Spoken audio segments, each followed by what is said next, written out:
വയനാട് മുണ്ടക്കൈ ചൂരൽമല പുനരധിവാസ പദ്ധതി ദുരിതബാധിതർക്കുള്ള പുനരധിവാസ പദ്ധതിക്ക് മന്ത്രിസഭയിൽ അംഗീകാരം ലഭിച്ചിരിക്കുന്നു. 2 ടൗൺഷിപ്പുകളാണ് പണിയുന്നത്. കൂടുതൽ വിവരങ്ങളുമായിട്ട് സൂര്യഗായത്രി ചെയ്യുന്നുണ്ട്. സൂര്യഗായത്രി, മുഖ്യമന്ത്രി അല്പസമയത്തിന് മുന്നെയാണ് വാർത്താ സമ്മേളനം നടത്തിയത്.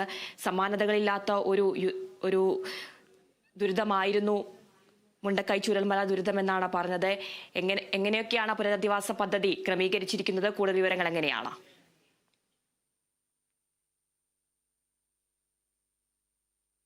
വയനാട് ചൂരൽമല മുണ്ടക്കൈ ഉരുൾപൊട്ടൽ ദുരിതബാധിതർക്കുള്ള പുനരധിവാസ പദ്ധതിക്ക് മന്ത്രിസഭയുടെ അംഗീകാരം ലഭിച്ചിരിക്കുന്നു. നിർമ്മിക്കുന്നത് 2 ടൗൺഷിപ്പുകളാണ്. നിർമ്മാണ കരാർ ഊരാളുങ്കൽ ലേബർ കോൺട്രാക്ട് സൊസൈറ്റിക്കാണ്. മേൽനോട്ട ചുമതല കിഫ്കോണിന്. പ്രതീക്ഷിക്കുന്ന ചിലവ് 750 കോടി രൂപയാണ്. പുനരധിവാസം ഉപജീവന ചുറ്റുപാടടക്കം ഉൾപ്പെടുത്തിയെന്ന് മുഖ്യമന്ത്രി. വിവരങ്ങളുമായി സൂര്യഗായത്രി ചേരുന്നുണ്ട്. സൂര്യഗായത്രി, എങ്ങനെയൊക്കെയാണ് വാർത്തയുടെ കൂടുതൽ വിശദാംശങ്ങൾ? അതിനങ്ങനെ വയനാട് പുനരധിവാസവുമായി ബന്ധപ്പെട്ട കാര്യങ്ങളിൽ ഒരു തീരുമാനം എടുത്തിരിക്കുന്നു. ഇന്ന് ചേർന്ന മന്ത്രിസഭാ യോഗത്തിന് ശേഷമാണ് മുഖ്യമന്ത്രി തീരുമാനങ്ങൾ അറിയിച്ചിട്ടുണ്ടായിരുന്നത്. 2 ടൗൺഷിപ്പുകളിലായിട്ടാണ് പുനരധിവാസം സാധ്യമാക്കുന്നത്. ഈ പുനരധിവാസവുമായി ബന്ധപ്പെട്ട് ആർക്കാണ് കരാർ നൽകുന്നത്, ആർക്കാണ് ചുമതല എന്നടക്കമുള്ള കാര്യങ്ങൾ മുഖ്യമന്ത്രി വിവരിച്ചിട്ടുണ്ടായിരുന്നു.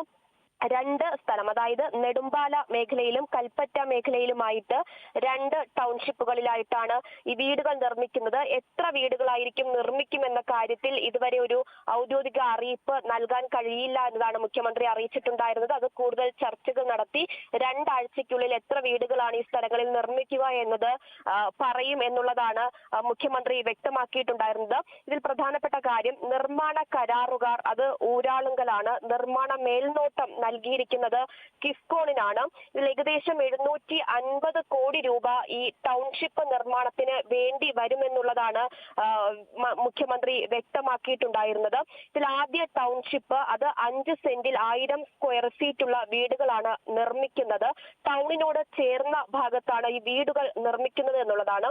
മറ്റൊന്ന്, മേപ്പാടി പഞ്ചായത്തിലെ തന്നെ നെടുമ്പാല പ്രദേശത്തുള്ള സ്ഥലമാണ്. ഇതൊരു കാർഷിക പ്രദേശമാണ്. 10 സെന്റിൽ 1000 സ്ക്വയർ ഫീറ്റ് ഉള്ള വീടുകളാണ് നെടുമ്പാല മേഖലയിൽ നിർമ്മിക്കുന്നത്. ഇതിൽ ഏറ്റവും പ്രധാനപ്പെട്ട കാര്യം, 2 പ്രദേശങ്ങളും 2 വ്യത്യസ്ത ഭൂപ്രകൃതികളിൽ ഉൾപ്പെടുന്ന പ്രദേശങ്ങളാണ്.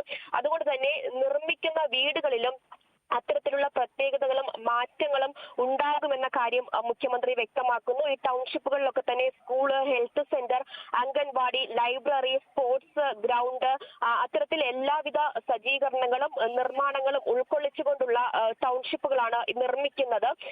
ഈ ദുരന്തബാധിതരായ ജനങ്ങളെ അവർ നേരത്തെ താമസിച്ചിരുന്നത് പോലെ തന്നെ എല്ലാവരെയും ഒരുമിച്ച് താമസിപ്പിക്കുന്ന രീതിക്ക് ഭൂമി ഏറ്റെടുക്കൽ അത് കുറച്ച് പ്രയാസമുള്ള കാര്യമായിരുന്നു എന്ന് മുഖ്യമന്ത്രി പറയുന്നു.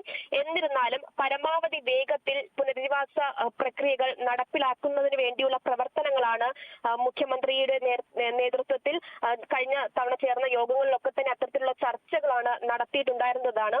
ഇതിൽ പുനരധിവാസത്തിനായിട്ട് വീടുകൾ നൽകാമെന്ന് വാഗ്ദാനം ചെയ്തിരുന്ന എല്ലാവരെയും ഏകോപിപ്പിച്ചുകൊണ്ടുള്ള പ്രവർത്തനങ്ങളായിരിക്കും നടത്തുക എന്നുള്ളത് മുഖ്യമന്ത്രി പറഞ്ഞിട്ടുണ്ടായിരുന്നു. കൂടാതെ ഒരു പുനരധിവാസത്തിനായിട്ട് ത്രിതല സംവിധാനമാണ് ഉൾക്കൊള്ളിച്ചിട്ടുള്ളത്. ഇതിൽ മുഖ്യമന്ത്രിയും ചീഫ് സെക്രട്ടറിയും പ്രതിപക്ഷ നേതാവും അടക്കമുള്ളവരാണ് ഈ ത്രിതല സംവിധാനം ഉൾപ്പെടുത്തിയിട്ടുള്ളത്. അവരൊക്കെ തന്നെ ഈ പുനരധിവാസ പ്രക്രിയകൾക്ക് നേതൃത്വം നൽകും. അത് കൂടാതെ തന്നെ ടൗൺഷിപ്പിന് പുറത്ത് താമസിക്കാൻ ആഗ്രഹിക്കുന്നവർക്ക് 15 ലക്ഷം രൂപ നൽകും. അവർക്ക് അതിനുവേണ്ടിയുള്ള ആവശ്യങ്ങളൊക്കെ തന്നെ ഈ പൈസ കൊട്ടി ചെലവാക്കണമെന്നുള്ളതാണ്. മറ്റൊന്ന്, 5 ട്രൈബൽ കുടുംബങ്ങൾ ഈ വീട് നഷ്ടപ്പെട്ടവരെ ദുരന്തബാധിതരുടെ ലിസ്റ്റിൽ ഉൾപ്പെട്ടിട്ടുണ്ട്.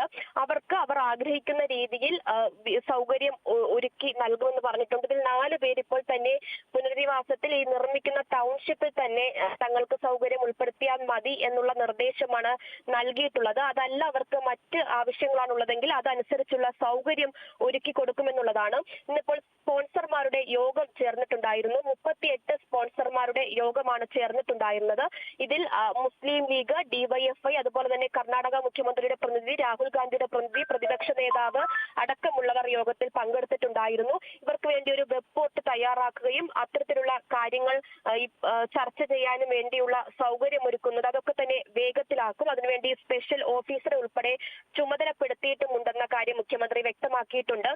മറ്റ് കേന്ദ്രത്തിന് എതിരെയുള്ള ഒരു വിമർശനം മുഖ്യമന്ത്രി ഉയർത്തിയത് 3 പ്രധാന ആവശ്യങ്ങളാണ് സംസ്ഥാന സർക്കാർ ദുരന്തം നടന്നതിന് പിന്നാലെ കേന്ദ്രത്തിനോട് ആവശ്യപ്പെട്ടിട്ടുണ്ടായിരുന്നത്. അതിൽ ഈ 3 കാര്യങ്ങളിൽ ഒരെണ്ണം മാത്രമാണ് കേന്ദ്രം ഇപ്പോൾ നടപ്പിലാക്കിയിട്ടുള്ളത്. അതിതീവ്ര ദുരന്തമായിട്ട് വയനാട് ദുരന്തത്തെ പ്രഖ്യാപിക്കണമെന്ന് പറഞ്ഞിട്ടുണ്ടായിരുന്നു. അത് വൈകിയാണെങ്കിലും ആ ആവശ്യം അംഗീകരിച്ചു. മറ്റ് 2 കാര്യങ്ങൾ അടിയന്തര ധനസഹായമായി 219 കോടി രൂപ നൽകണമെന്ന് പറഞ്ഞിട്ടുണ്ടായിരുന്നു. അതുകൂടാതെ ദുരന്തബാധിതരുടെ കടം എഴുതി തള്ളുക തുടങ്ങിയ ആവശ്യം കൂടി ഉന്നയിച്ചിട്ടുണ്ടായിരുന്നു. ഇത് രണ്ടിനും കേന്ദ്രത്തിന്റെ ഭാഗത്ത് നിന്ന് ഇതുവരെയും ഒരു മറുപടി ലഭിച്ചിട്ടില്ല എന്നുള്ളതാണ്. അതുകൂടാതെ അതിതീവ്ര ദുരന്ത പ്രഖ്യാപനം അത് വൈകിപ്പോയി എന്ന വിമർശനം മുഖ്യമന്ത്രി ഉയർത്തിയിട്ടുണ്ടായിരുന്നു. അപകടം നടന്ന് 2 മാസത്തിനകം തന്നെ ഇത്തരത്തിലൊരു പ്രഖ്യാപനം ഉണ്ടായിരുന്നെങ്കിൽ എൻജിഒകളിൽ നിന്ന് അടക്കം അധിക സഹായം തേടാമായിരുന്നു. ഈ കാലതാമസം ഉണ്ടായതോടെ അത്തരത്തിലുള്ള സഹായം നൽകൽ അല്ലെങ്കിൽ സഹായം ചോദിക്കൽ കൂടിയാണ് നഷ്ടപ്പെട്ടിരിക്കുന്നത് എന്നത് കൂടിയാണ് മുഖ്യമന്ത്രി വിമർശനമായിട്ട് ഉയർത്തിയ ഒരു കാര്യം.